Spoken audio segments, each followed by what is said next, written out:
Hey everybody, how's it going? I hope you're having a lovely day. So today I'd like to talk about one of our fallen heroes here. One of the people that has been deleted off of YouTube for nonsensical reasons, and I shouldn't even say nonsensical reasons because we don't even know what they are. And that is the channel called 3D Print General. 3D Print General did discussions of 3D printing, whether it was tutorials of how to 3D print something or reviews of 3D printers and 3D printer accessories. Very similar to the board repair videos I used to do back in the day where I would fix motherboards and review the equipment, whether it was the microscopes, the hot air stations, or the soldering stations that I used to fix motherboards. That was what he did. He got his channel to over 100,000 subscribers, and once he got his channel to over 100,000 subscribers, he had the experience that every one of us have at some point in time on YouTube, where they will flag your content for no good reason. Here is a video that I did a few years ago demonstrating that they flagged one of my videos. They flagged it as harmful or dangerous content, and the content in that video was...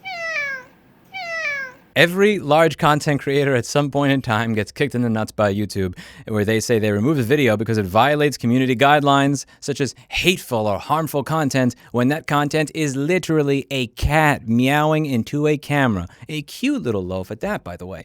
In all seriousness, he got the super special because they removed his channel, they removed his personal account that he was paying for YouTube Red on, by the way, which is sad because I don't even pay for YouTube Red and I still have my account. They removed his father's business account that he had ran ads for at one point in time, and they also removed a second video channel that had no videos run by a friend under a different effing email address. This is a joke. Now, when did he start getting in trouble? April of 2021, he was invited to cover a 3D printed gun event, and you can probably imagine where this is going. He thought he was fine, because there's another big channel on YouTube around the same time that was covering 3D printed guns. You may have heard of them at some point. They're called Vice News. They have millions of subscribers. They have 10 million views in this video that is currently being monetized, that literally describes in detail how to 3D print and shoot a Glock. So he thought to himself, if Vice can show you and give you a little tutorial on how to 3D print and shoot a Glock, surely I can go to a 3D printed event and cover it.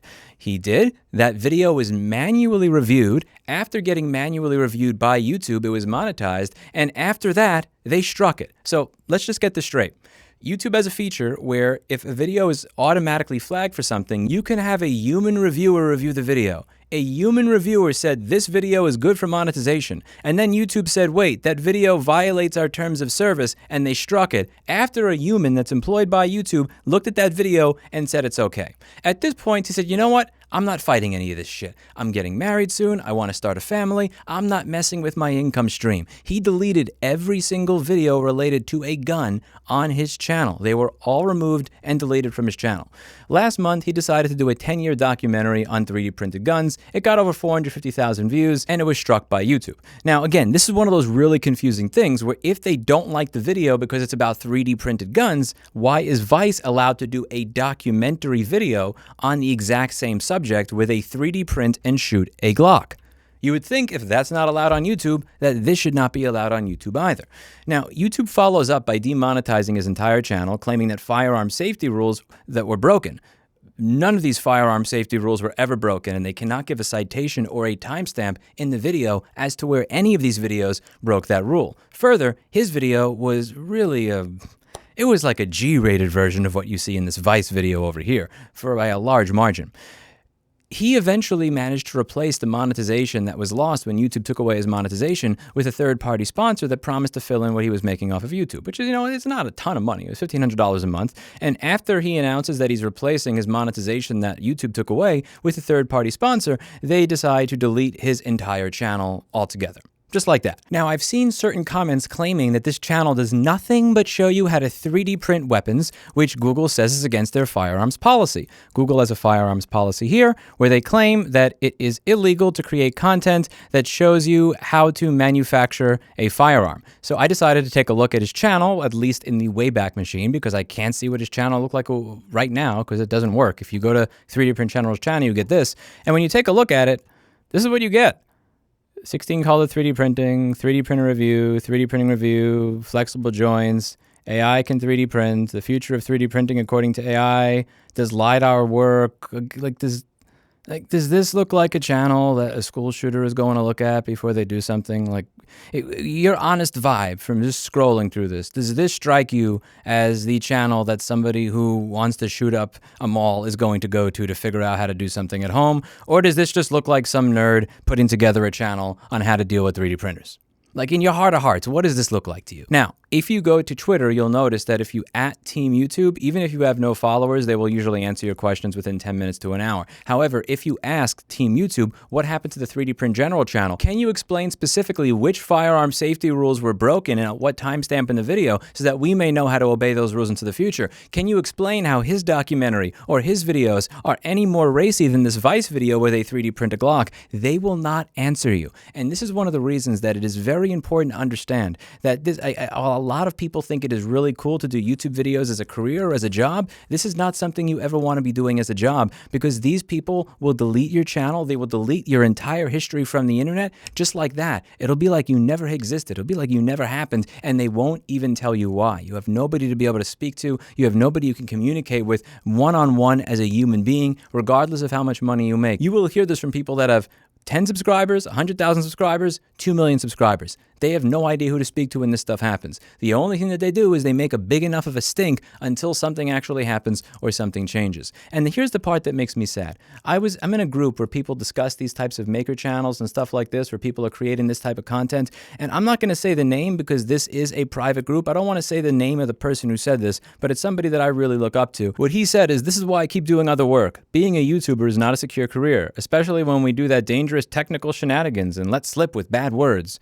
This is somebody that's far more knowledgeable than me, that's created far more educational content than I'll ever create over the course of my life, that's way smarter, that's way better an engineer than I am, who's probably inspired many people to get into electronics engineering, many people to get into computer engineering, many people to enter a profession that is going to benefit the real world. And he's looking at this landscape and he's going, you know what? He actually did do this full-time as a real job. And he's like, this ain't it anymore. This is what you're doing to content creators. This is what you're doing to people that actually create real educational content that makes the world a better place. You demoralize them when you do shit like this, where you throw away people's livelihoods and careers without even telling them how it is that they're breaking your rules. You do shit like this where somebody has a video that has literally been manually reviewed by you as being okay to monetize. If that person at your company thinks it's okay to monetize, how can somebody else at your company following the exact same rules think that that is against the terms of service and something that needs to be struck? This makes no sense. And above all, why do you not answer anybody when they ask why? How many subscribers does somebody have to have in order for Google or YouTube to actually take them seriously? 100,000, a million, 10 million, 100 million? At what point will you be accountable or responsible for the decisions that you make that ruin people's careers, that ruin their lives, that screw with their ability to make a living for them and their families?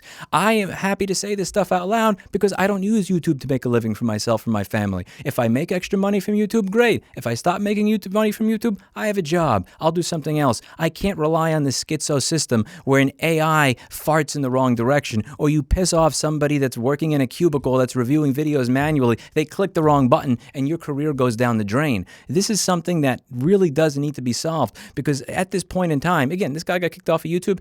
People are saying go to Rumble and Odyssey. He goes to Rumble and Odyssey. He gets 5 views.